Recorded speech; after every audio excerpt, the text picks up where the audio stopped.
আমি চাই সে আগের মতো সবাই একে অপরের জন্য পাশে থাকুক। যে ভালোবাসার বন্ধনটি ছিল, যে শ্রদ্ধার জায়গাটি ছিল, সেটি আমরা আবার নতুন করে জোড়া লাগাই। আমরা কোনো বিভাজনের রাজনীতি চাই না, আমি কোনো বিভাজনের রাজনীতি করতে চাই না।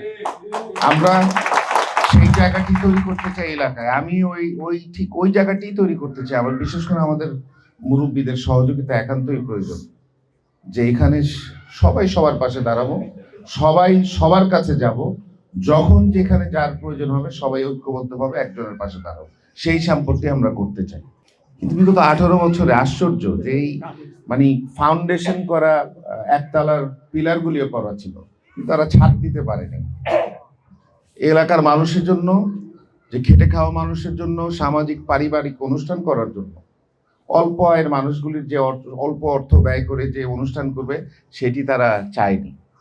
এখানে রাজুক যে আমাদের রেসিডেন্সিয়াল এরিয়া, সেখান থেকে একটি খালি জায়গা ছিল, ওখানে একটা হাসপাতাল নির্মাণ করার কথা ছিল। হাসপাতাল না, এটি সিটি কর্পোরেশন একটি স্বাস্থ্য সেবা কেন্দ্র হওয়ার কথা ছিল। সময়ের স্বল্পতার কারণে সেটি সাবেক সংসদ সালাউদ্দিন আহমেদ, আপনাদেরই সন্তান আমার বাবা, করে যেতে পারেনি। কিন্তু বিগত 18 বছর তারা সেটিও করতে পারেনি। খালি জায়গায় রয়ে গেছে, সেটাকে তারা দখল করে ভাড়া খেয়েছে। আমাদের এই খাল, যেটাতে পানি নিষ্কাশন হয়, এলাকার পানি বুড়িগঙ্গা নদীতে পড়ে, এই খালটাও তারা ঠিক মতো পরিষ্কার রাখেনি। তারা এই খাল নিয়ে অনেক ষড়যন্ত্র করেছে। এলাকার মানুষের সম্পত্তি জোর জবরদস্তি 30 ফিট 2 দিকে দখল করে নেওয়ার চেষ্টা করেছে, তাই না? এখানে মাদক ব্যবসায়ীদেরকে প্রশ্রয় দিয়েছে, কিশোর গ্যাং তৈরি করেছে। আমরা যখন আমাদের শৈশব কৈশোর, কিশোর গ্যাং শব্দটি আমরা চিনতাম না, মুরব্বীরাও চিনত না, তাই না? বিগত 18 বছরের তৈরি এই কিশোর গ্যাং শব্দটি।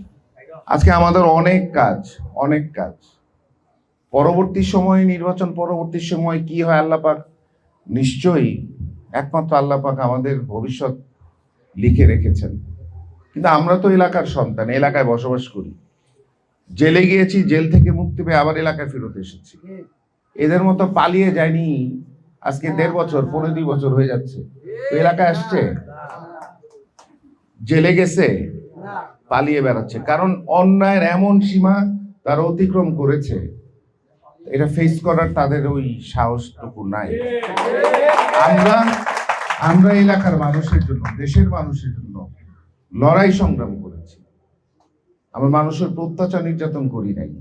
আমরা আবার জেল থেকে ফেরত এসেছি, আবার জেলে গেছি, আবার জেল থেকে ফেরত এসেছি। অকারণে মিথ্যা মামলা দিয়েছে মানুষ, শুধুমাত্র মানুষকে বিভাজন করার জন্য।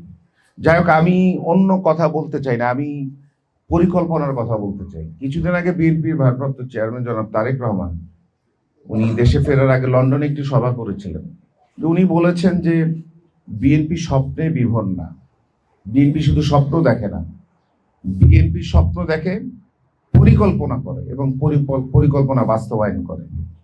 আমাদের পরের প্রজন্ম, তাদের জন্য একটি সুন্দর আমাদের এই শ্যামপুর এলাকা আমরা রেখে যেতে পারি, যদি আমরা সকলে নির্বিঘ্নে, নির্ভয়ে, মন থেকে যদি চেষ্টা করি। আমার মনে হয় এই কাজগুলি করা একেবারেই সম্ভব।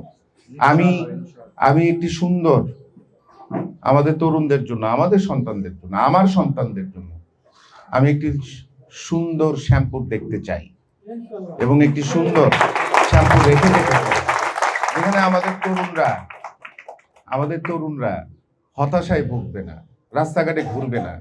আমরা জায়গা তৈরি করব, জায়গা তৈরি করতেই হবে আমাদের, কিন্তু সেখানে সকলের সহযোগিতা প্রয়োজন।